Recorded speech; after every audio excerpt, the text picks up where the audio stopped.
सिद्धू और कान्हू, छोटा नागपुर में बिरसा मुंडा और आंध्र प्रदेश में अल्लूरी सीताराम को लोकगीतों और कथाओं में अंग्रेज़ों के खिलाफ उभरे आंदोलनों के नायक के रूप में आज भी याद किया जाता है। अब हम बस्तर रियासत में 1910 में हुए ऐसे ही वन विद्रोह का विस्तार से अध्ययन करेंगे। बस्तर के लोग। नंबर 2, लोगों के भय। नंबर 3, जावा के जंगलों में बदलाव। प्यारे बच्चों, बस्तर एक पठार पर स्थित है। वन नियंत्रण से प्रभावित यहाँ के आदिवासी कबीलों ने अंग्रेजी शासन के विरुद्ध विद्रोह किए। इन विद्रोह का आरंभ ध्रुव कबीले द्वारा हुआ। बस्तर के लोग मानते हैं कि हर एक गांव को उसकी ज़मीन धरती माँ से मिली है और बदले में प्रत्येक किसान त्योहार पर धरती को चढ़ावा चढ़ाते हैं। ये लोग अपनी सीमाओं के भीतर समस्त प्राकृतिक समस्याओं की देखभाल करते हैं। यदि एक गांव के लोग दूसरे गांव के जंगल से लकड़ी लेना चाहते हैं तो बदले में उन्हें छोटा सा शुल्क अदा करना पड़ता है, जिसे देवसारी या मान कहा जाता है। नंबर 2, लोगों के भय। प्यारे बच्चों, औपनिवेशिक सरकार ने 1905 में जब जंगल के 2/3 हिस्से को आरक्षित करने, घुमंतू खेती को रोकने, शिकार व अन्य उत्पादों के संग्रह पर पाबंदी लगाने जैसे प्रस्ताव रखे तो बस्तर के लोग परेशान हो उठे।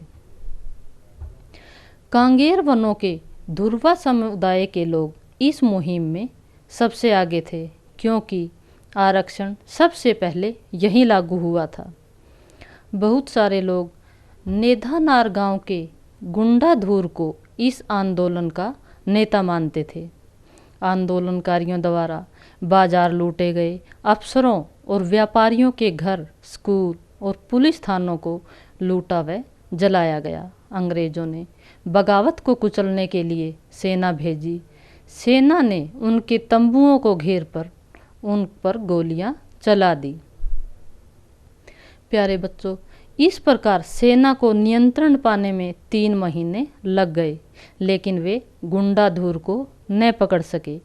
विद्रोहियों की यह सबसे बड़ी जीत थी। जावा के जंगलों में बदलाव।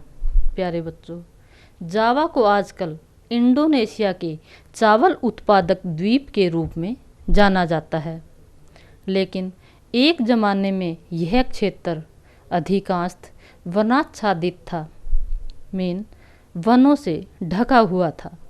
इसके पास बहुत सारे वन क्षेत्र थे।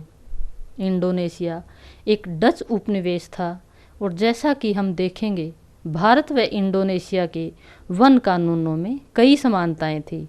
इंडोनेशिया में जावा ही वह क्षेत्र है जहां डचों ने वन प्रबंधन की शुरुआत की थी।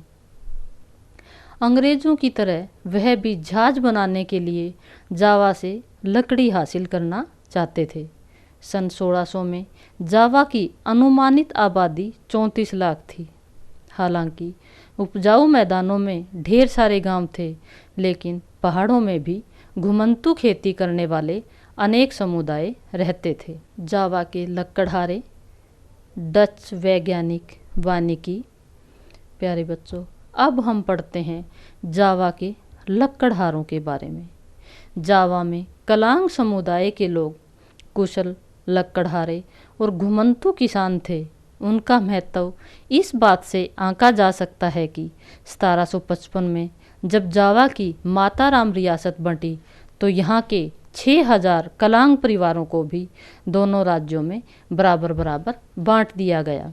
उनके कौशल के बगैर सागौन की कटाई कर राजाओं के महल बनाना बहुत मुश्किल काम था। डचों ने जब 18वीं सदी में वनों पर नियंत्रण स्थापित करना आरंभ किया, तब उन्होंने भी कोशिश की कि कलांग उनके लिए काम करे। 1770 में कलांगों ने एक डच किले पर हमला करके इसका विरोध किया, लेकिन इस विद्रोह को दबा दिया गया। नंबर 2, डच वैज्ञानिक वानिकी।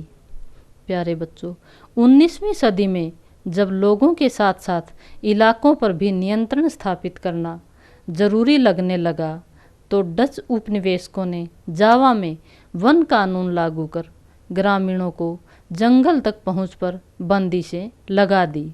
इसके बाद नाव या घर बनाने जैसे खास उद्देश्यों के लिए सिर्फ चुने हुए जंगलों से ही लकड़ी काटी जा सकती थी, और वह भी कड़ी निगरानी में। ग्रामीणों को पशु चराने, बिना परमिट लकड़ी देने या जंगल से गुजरने पर आने जाने के लिए दंडित किया जाने लगा। भारत की ही तरह यहाँ भी जहाज और रेल लाइनों के निर्माण ने वन प्रबंधन और वन सेवाओं को लागू करने की आवश्यकता पैदा कर दी। 1882 में अकेले जावा से ही 2,80,000 स्लीपरों का निर्यात किया गया। जाहिर है कि पेड़ काटने, लट्ठों को ढोने और स्लीपर तैयार करने के लिए श्रम की आवश्यकता थी। डचों ने पहले तो जंगलों में खेती की ज़मीनों पर लगान लगा दिया और बाद में कुछ गांव को इस शर्त पर इससे मुक्त कर दिया कि वे सामूहिक रूप से पेड़ काटने और लकड़ी ढोने के लिए भैंसें उपलब्ध कराने का काम मुफ्त में किया करेंगे। इस व्यवसाय को ब्लेंडाग डियनस्टेन के नाम से जाना गया। बाद में वन ग्रामवासियों को लगान माफ़ी के बजाय थोड़ा बहुत मेहनताना तो दिया जाने लगा, लेकिन वन भूमि पर खेती करने के उनके अधिकार सीमित कर दिए गए।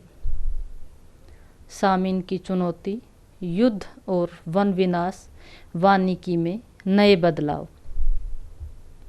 सामिन की चुनौती। प्यारे बच्चों, 1890 के आसपास सागौन के जंगलों में स्थित रांदुबलातोंग गांव के निवासी सुरोतिनको सामिन ने जंगलों पर राजकीय मालकीने पर सवाल खड़ा करना आरंभ कर दिया। उसका तर्क था कि हवा, पानी, जमीन और लकड़ी राज्य की बनाई हुई नहीं है, इसीलिए उन पर उसका अधिकार नहीं हो सकता, और शीघ्र ही एक व्यापक आंदोलन खड़ा हो गया। इस आंदोलन को संगठित करने वालों में सामिन का दामाद भी सक्रिय था। 1907 तक 3,000 परिवार उसके विचारों को मानने लगे थे। डच जब जमीन का सर्वेक्षण करने आए तो कुछ सामिनवादियों ने अपनी ज़मीन पर लेटकर इसका विरोध किया, जबकि दूसरों ने लगान या जुर्माना भरना या बेकार करने से इनकार कर दिया। युद्ध और वन विनाश। प्यारे बच्चों, पहले और दूसरे विश्व युद्ध का जंगलों पर गहरा असर पड़ा। भारत में तमाम चालू कार्य योजनाओं को स्थगित करके वन विभाग ने अंग्रेज़ों की जंगी ज़रूरतों को पूरा करने के लिए बेतहाशा पेड़ काटे। जावा पर जापानियों के कब्जे से ठीक पहले डचों ने भस्म कर भागो नीति अपनाई, जिसके तहत आरा मशीनों और सागौन के विशाल लट्ठों को जला दिया गया, जिससे वे जापानियों के हाथ न लग पाए। इसके बाद जापानियों ने जंगल काटने के लिए लोगों को बाध्य करके अपने युद्ध उद्योग के लिए जंगलों का निर्मम दोहन किया। बहुत सारे गांव वालों ने इस अवसर का लाभ उठाकर जंगल में अपनी खेती का विस्तार किया।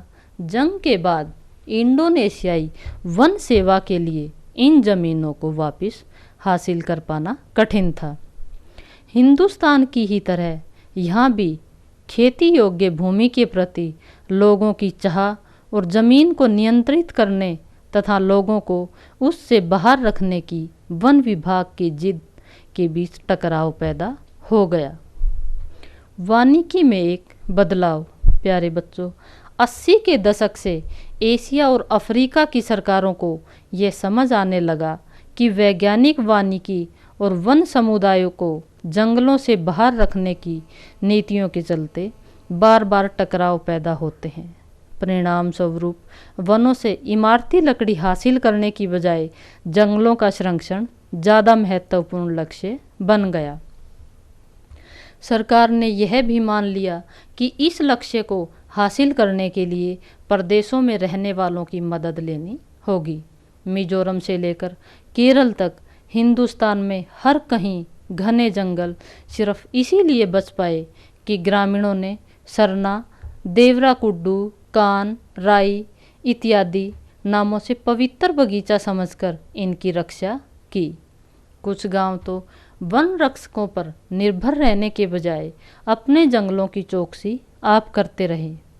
इसमें हर परिवार बारी बारी से अपना योगदान देता है। स्थानीय वन समुदाय और पर्यावरणविद अब वन प्रबंधन के वैकल्पिक तरीकों के बारे में सोचने लगे। गृह कार्य। प्यारे बच्चों, आप अपने अध्यापक की सहायता से गृह कार्य करेंगे। प्रश्न नंबर 1, बस्तर और जावा के औपनिवेशिक वन प्रबंधन में क्या समानताएं हैं? नंबर 2, युद्धों से जंगल क्यों प्रभावित होते हैं?